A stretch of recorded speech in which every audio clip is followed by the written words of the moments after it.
আজি মই আপোনালোকৰ বাবে 36 সাইজ ব্লাউজৰ পেপাৰ কাটিঙৰ এটা ভিডিঅ' লৈ আহিছোঁ আৰু যিসকলে নতুনকৈ ব্লাউজ চিলাবলৈ শিকিম বুলি ভাবিছে বা শিকি আছে তেওঁলোকক মই একেবাৰে সহজ পদ্ধতিৰে এই ব্লাউজ কাটিংটো কৰি দেখুৱাম।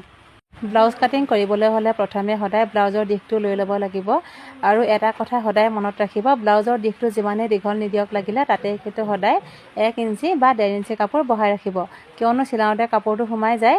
আৰু ইয়াতে মই ব্লাউজৰ দিশটো লৈছোঁ 15 ইঞ্চি। এতিয়া চাওক, এই দুয়োটা বিন্দু লগ লগাই আঁচডাল এনেকৈ টানি ল'লোঁ। 2 নম্বৰতে কান্ধৰ জোখটো ল'ব লাগিব। কান্ধৰ জোখটো লৈ লৈছোঁ। এতিয়া কান্ধৰ কাৰণে ৰাখিছোঁ 5.5 ইঞ্চি। এতিয়া আৰ্মহোলৰ জোখটো ল'ব লাগিব। আৰ্মহোলৰ জোখটো ল'বৰ কাৰণে চাওক, কান্ধৰ এই বিন্দুটোৰ পৰা 6 ইঞ্চি দূৰত্বত এটা বিন্দু দিছোঁ, মানে আৰ্মহোল ৰাখিছোঁ মই 6 ইঞ্চি আৰু এইফালৰ পৰা 5.5 ইঞ্চি দূৰত্বত বিন্দুটো পৰিছেনে নাই পৰা চাই ল'লোঁ। এতিয়া কান্ধৰ বিন্দুটো আৰু আৰ্মহোলৰ এই বিন্দুটো, এই দুয়োটা বিন্দু লগ লগাই আঁচডাল এনেকৈ টানি ল'লোঁ। বহুতে ব্লাউজৰ বুকুৰ জোখটো উলিয়াব জনা নাছিলে, মোক কমেণ্ট কৰিছে বহুতে, আৰু মই তেওঁলোকক আজি একেবাৰে সহজ পদ্ধতিৰে ব্লাউজৰ বুকুৰ জোখটো উলিয়াই দেখুৱাম। এতিয়া চাওক, ফিটাডালৰ এই মূৰটো 36ত এনেকৈ লগাই লৈছোঁ আৰু ইয়াতে পাইছোঁ 18। এতিয়া আকৌ 18ক দুভাগ কৰিব লাগিব। 18ক দুভাগ কৰি পাইছোঁ ইয়াতে 9। মানে বুজি পালেনে বাৰু আপোনালোকে? 36ক আপোনালোকে 4য়ে হৰণ কৰি দিব আৰু হৰণ কৰি যিটো পাব সেইটোৱে হৈছে বুকুৰ জোখটো। এতিয়া চাওক, মই ইয়াৰ পৰা ফিটাডাল এনেকৈ লৈ লৈছোঁ আৰু 9 ইঞ্চি দূৰত্বত এটা বিন্দু দিছোঁ, দেখিছে নহয়? আৰু ইয়াৰ পৰা 6 ইঞ্চি দূৰত্বত বিন্দুটো পৰিছেনে নাই পৰা চাই ল'লোঁ।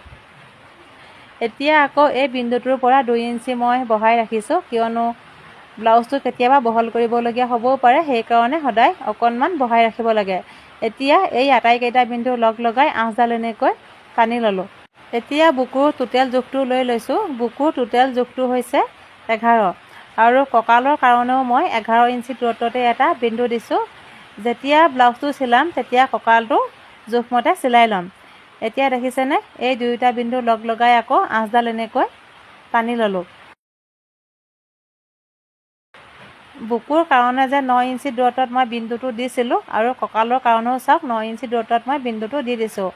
মানে এই যে এতিয়া আঁচডাল টানিছোঁ, এই আঁচডালতে ব্লাউজটো চিলাই মাৰ্জিনটো বহিব, মানে গাৰ জোখৰ ফিটিং চিলাইটো ইয়াতে বহিব। এতিয়া গলৰ কাৰণে জোখটো লৈছোঁ। গলৰ কাৰণে চাওক, 2.5 ইঞ্চি দূৰত্বত এটা বিন্দু দিছোঁ আৰু পিঠিটো কিমান কটা দিয়ে সেইটো আপোনালোকে নিজৰ মতে দি ল'ব। ইয়াতে মই পিঠিটো কটা দিছোঁ 8 ইঞ্চি আৰু এইফালৰ পৰা বহলটো ৰাখিছোঁ 2.5 ইঞ্চি। এতিয়া চাওক, এই দুয়োটা বিন্দু লগ লগাই আঁচডাল এনেকৈ টানি ল'লোঁ আৰু এইফালেও আঁচডাল টানি বক্স আকাৰত বনাই ল'লোঁ। পিঠিটো যদি আপোনালোকে কিবা ডিজাইন দিব বিচাৰে তেনেহ'লে দিব পাৰিব। এই কোণটোৰ পৰা চাওক, এতিয়া 1 ইঞ্চি দূৰত মই এটা বিন্দু দিছোঁ আৰু পিঠিটো মই অকণমান স্কুৱেৰ টাইপৰ ডিজাইন এটা দিম, সেইকাৰণে মই 1 ইঞ্চি দূৰত্বত বিন্দুটো দি লৈছোঁ। এতিয়া চাওক, এই চাপনাটো 1 ইঞ্চি দূৰত্বত যে বিন্দুটো দিছিলোঁ, এই বিন্দুটোৰ সৈতে এনেকৈ মিলাই লৈ শ্বেপ এটা দি লৈছোঁ, দেখিছেনে? আৰু এইফালে অকণমান ৰাউণ্ড শ্বেপ এটা দি লৈছোঁ।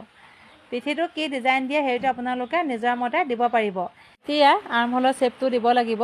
আৰ্মহোলৰ শ্বেপটো দিবৰ কাৰণে চাওক, এই কোণটোৰ পৰা 1.5 ইঞ্চি দূৰত্বত এটা বিন্দু দিছোঁ আৰু এই কান্ধৰ ফালৰ পৰা চাওক, ফিটাডাল এনেকৈ ল'ব আৰু একেবাৰে সোঁমাজত এটা বিন্দু দিব, দেখিছেনে? এনেকৈ বিন্দুটো দি ল'লোঁ আৰু 9 ইঞ্চি দূৰত্বত যে দিছিলোঁ বিন্দুটো, মানে এই চিলাই মাৰ্জিনৰ বিন্দুটোৰ কথা কৈছোঁ, এই বিন্দুটোলৈকে এতিয়া আৰ্মহোলৰ শ্বেপটো মিলাই ল'ম।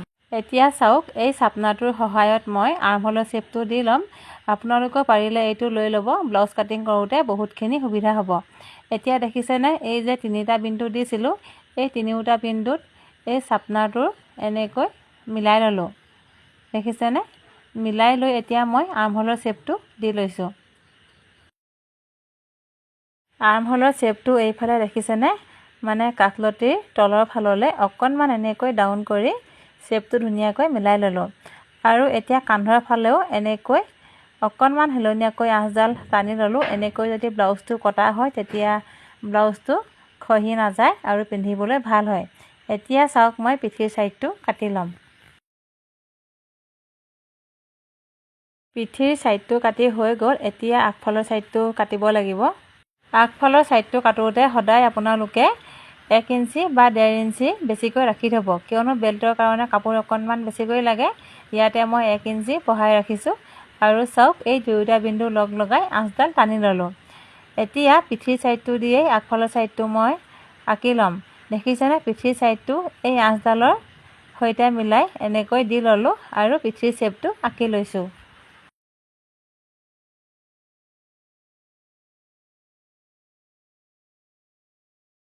এতিয়া চাওক প্ৰথমে মই আৰ্মহোলটো মিলাই ল'ম।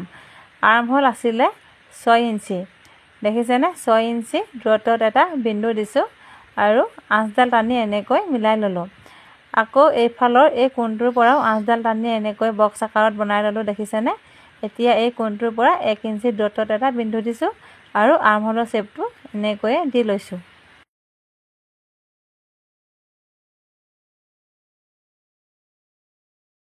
আৰ্মহোলৰ শ্বেপটো মিলাই ল'লোঁ। এতিয়া ডিঙিৰ জোখটো ল'ব লাগিব।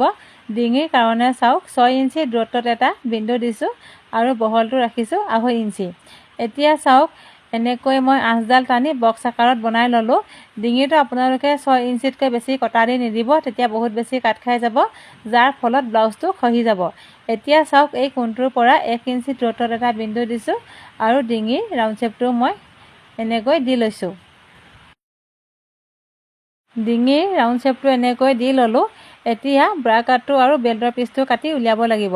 বেল্টৰ পিচটোৰ কাৰণে চাওক কান্ধৰ পৰা 12 ইঞ্চি দূৰত্বত এটা বিন্দু দিছোঁ আৰু এইফালেও এই কান্ধটোৰ পৰা মিলাই 12 ইঞ্চি দূৰত্বত এটা বিন্দু দিছোঁ, যাতে এই আঁচডাল মই পোনকৈ টানিব পাৰোঁ। দেখিছেনে আঁচডাল মই এনেকৈ টানি ল'লোঁ আৰু বেল্টৰ শ্বেপটো দিবৰ কাৰণে আঁচডালৰ পৰা চাওক 1 ইঞ্চি ওপৰলৈ এটা বিন্দু দিছোঁ আৰু 2.5 ইঞ্চি দূৰত্বত এটা বিন্দু দিছোঁ। এতিয়া এই দুয়োটা বিন্দু এনেকৈ লগ লগাই বেল্টৰ শ্বেপটো মই দি লৈছোঁ। বুকুৰ জোখটো 9 ইঞ্চি লৈছিলোঁ নহয়। এতিয়া চাওক ইয়াতে 9 ইঞ্চি দূৰত্বত এটা বিন্দু দিছোঁ আৰু কঁকালৰ ফালেও 9 ইঞ্চি দূৰত্বত এটা বিন্দু দিছোঁ।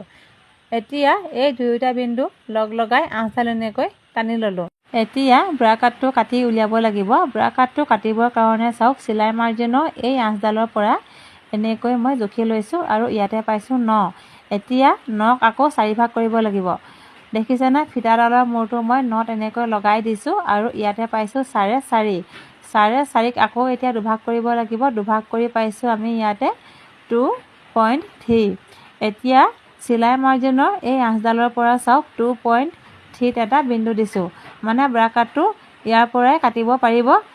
যদি ব্ৰা কাটটো অকণমান সৰুকৈ বিচাৰে তেনেহ'লে চাওক হুকপটি ছাইডৰ পৰা 6 ইঞ্চি দূৰত্বত এটা বিন্দু দিছোঁ আৰু যদি আপোনালোকে এইফালৰ পৰা জোখে চিলাই মাৰ্জিনৰ আঁচডালৰ পৰা 3 ইঞ্চি দূৰত্বত বিন্দুটো দি ল'ব। দুয়োটা বিন্দু কিন্তু সমান জোখতে পৰিছে। এতিয়া চাওক আৰ্মহোলৰ এই কোণটোৰ পৰা 2.5 ইঞ্চি দূৰত্বত এটা বিন্দু দিছোঁ আৰু ডিঙিৰ ফাললৈ এই কোণটোৰ পৰা 1 ইঞ্চি ওপৰলৈ এটা বিন্দু দিছোঁ। এতিয়া আটাইকেইটা বিন্দু লগ লগাই ব্ৰা কাটৰ শ্বেপটো দিব লাগিব। যদি আপোনালোকে ব্ৰা কাটৰ শ্বেপটো দিবলৈ অসুবিধা পায় তেনেহ'লে চাওক স্কেল পাৰ্টৰ সহায়ত এনেকৈ আঁচডাল টানি ল'ব। টানি লোৱাৰ পাছত ব্ৰা কাটৰ শ্বেপটো এনেকৈ মিলাই দিব। এনেকৈ ব্ৰা কাটৰ শ্বেপটো মিলাবলৈ সুবিধা হয়।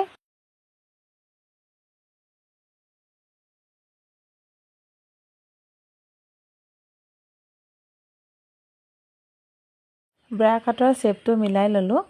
এতিয়া চাওক ডিঙিৰ যে ৰাউণ্ড শ্বেপটো দিছিলোঁ তাৰ পৰা 3 ইঞ্চি তললৈ আৰু ইয়াৰ পৰা 3 ইঞ্চি ওপৰলৈ, দেখিছেনে মানে একেবাৰে সোঁমাজত এটা বিন্দু দিছোঁ আৰু এই দুয়োটা বিন্দু একেলগ কৰি আঁচডাল এতিয়া টানি ল'লোঁ।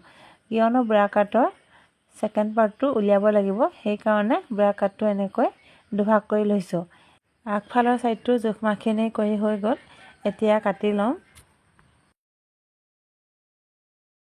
এইটো হৈছে বেল্টৰ পিচটো। বেল্টৰ পিচটো আপোনালোকে অকণমান বহলকৈ ৰাখি থ'ব।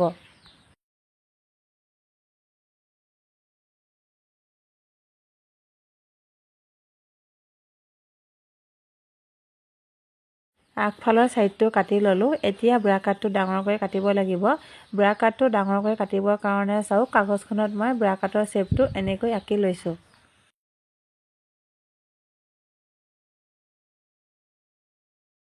শ্বেপটো আঁকি হোৱাৰ পাছত এতিয়া চাওক এইফালে 0.5 ইঞ্চি বহাই লৈছোঁ আৰু এইফালে 2 ইঞ্চি বহাই লৈছোঁ। এতিয়া দুয়োটা বিন্দু লগ লগাই আঁচডাল টানি এনেকৈ মিলাই ল'লোঁ আৰু ওপৰৰ ফালে এই ৰাউণ্ড শ্বেপটোৰ পৰা দেখিছেনে এইফালৰ পৰা 1 ইঞ্চি বহাই লৈছোঁ আৰু ব্ৰা কাটৰ এই ৰাউণ্ড শ্বেপটো এনেকৈ মিলাই ল'লোঁ। এতিয়া এই কোণটোৰ পৰা এই কোণটোলৈকে এনেকৈ আঁচ এডাল টানি ল'লোঁ আৰু এইফালে পইণ্ট 2ত এটা বিন্দু দিছোঁ আৰু ব্ৰা কাটৰ এই ৰাউণ্ড শ্বেপটো ধুনীয়াকৈ মিলাই ল'লোঁ। পইণ্ট 2 বা 3 ল'ব, তাতকৈ বেছি লৈ নল'ব। এতিয়া চাওক ব্ৰা কাটৰ শ্বেপটো মই কেনেকৈ দিম। ব্ৰা কাটৰ শ্বেপটো দিওঁতে আপোনালোকে একা বেকা নকৰিব, অলপ সাৱধানে ভালকৈ দিব।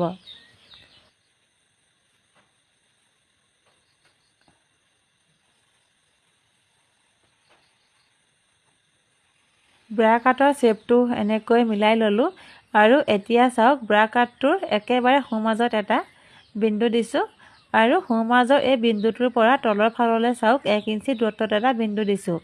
এতিয়া ব্ৰা কাটৰ এই কোণটোৰ পৰা এই কোণটোলৈকে শ্বেপটো মিলাই ল'ম।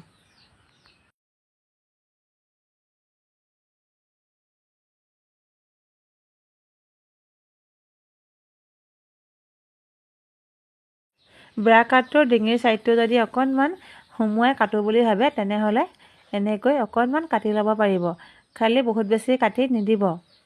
ব্ৰা কাটটোৰ জোখমাখখিনি কৰি হৈ গ'ল, এতিয়া মই কাটি লওঁ।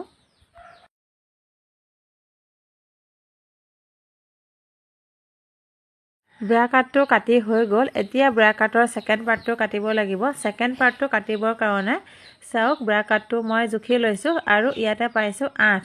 এতিয়া ইয়াত 8 ইঞ্চি দূৰত্বত এটা বিন্দু দিছোঁ আৰু এইফালেও এটা বিন্দু দি লৈছোঁ আৰু ওপৰৰ ফাললৈ চাওক 3 ইঞ্চি ওপৰলৈ এটা বিন্দু দিছোঁ, এইফালেও 3 ইঞ্চি ওপৰলৈ এটা বিন্দু দিছোঁ। এতিয়া আটাইকেইটা বিন্দু লগ লগাই এনেকৈ বক্স আকাৰত বনাই ল'লোঁ। এতিয়া চাওক শুকপতিৰ ছাইডৰ ফালে মানে এই কোণটোৰ পৰা 1 ইঞ্চি তললৈ এটা বিন্দু দিছোঁ আৰু এইফালে আধা ইঞ্চি তললৈ এটা বিন্দু দিছোঁ। এতিয়া এই ব্ৰা কাটটোৰ সহায়তে ব্ৰা কাটৰ ছেকেণ্ড পাৰ্টটোৰ শ্বেপটো দি ল'ম। ছেকেণ্ড পাৰ্টটো দিবলৈ দেখিছেনে ব্ৰা কাটৰ যে শুকপতিৰ ছাইডটো এই 1 ইঞ্চি তলত যে দিছিলোঁ বিন্দুটো, এই বিন্দুটোৰ সৈতে মিলাই ল'লোঁ আৰু চাওক ছেকেণ্ড পাৰ্টৰ শ্বেপটো এনেকৈ দি ল'লোঁ। এতিয়া ছেকেণ্ড পাৰ্টৰ শ্বেপটো মই কাটি ল'ম।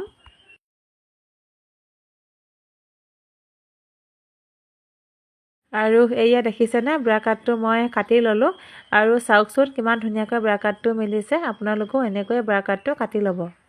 এতিয়া হাতখন কাটিব লাগিব। হাতখন কাটিবৰ কাৰণে কাগজখন এনেকৈ দুজাপ কৰি লৈছোঁ আৰু যিটো বন্ধ ছাইড থাকে যে সেই বন্ধ ছাইডটো নিজৰ গাৰ ফালে দি লৈছোঁ। হাতখন কিমান দীঘল দিয়ে সেইটো আপোনালোকে নিজৰ মতে দি ল'ব পাৰিব। ইয়াতে মই হাতখনৰ দিশটো ৰাখিছোঁ 10 ইঞ্চি।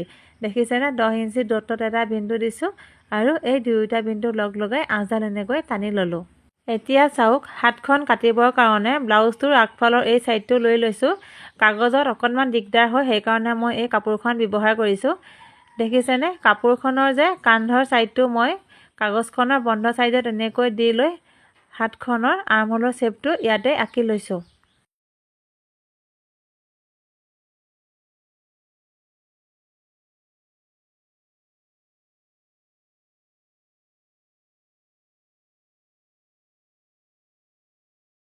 হাতখনৰ আৰ্মহোলৰ শ্বেপটো আঁকি ল'লোঁ আৰু হাতখন কিমান বহল ৰাখে সেইটো নিজৰ হিচাপমতে দি ল'ব। এতিয়া চাওক থিয়কৈ এনেকৈ আঁচডাল টানি ল'লোঁ আৰু এই কোণটোৰ পৰা এতিয়া এই কোণটোলৈকে চাওক এনেকৈ আঁচ এডাল আকৌ টানি ল'লোঁ। দেখিছেনে? এতিয়া চাওক এই কোণটোৰ পৰা এই কোণটোলৈকে ফিটাডাল এনেকৈ মুটুকাই ল'লোঁ আৰু একেবাৰে সোঁমাজত এটা বিন্দু দিছোঁ আৰু সোঁমাজৰ এই বিন্দুটোৰ পৰা ওপৰৰ ফাললৈ আকৌ আধা ইঞ্চি দূৰত এটা বিন্দু দিছোঁ আৰু চাওক হাতখনৰ শ্বেপ এটা এনেকৈ দি লৈছোঁ।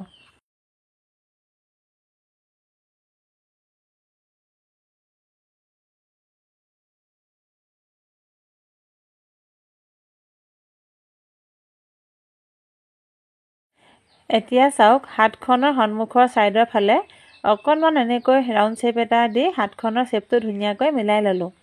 যিমান পাৰি একেবাৰে সহজ পদ্ধতিৰে হাতখন আপোনালোকক মই কাটি দেখুৱালোঁ। হাতখনৰ এই কাষলতি তলৰ ফালে যদি অকণমান এনেকৈ ডাউন কৰি শ্বেপ এটা দিয়া হয় তেতিয়া হাতখন বহুত বেছি ধুনীয়া হয়। মানে কিছুমান যে ব্লাউজ কোচ খাই থাকে সেই কোচ খোৱাটো নাথাকে, গম পাইছেনে? অকণমান আপোনালোকে এনেকৈ সুমুৱাই কাটি দিব। হাতখন কাটি হৈ গ'ল। এইটো ফাৰ্মা কাটিঙত মই এই ব্লাউজটো চিলাই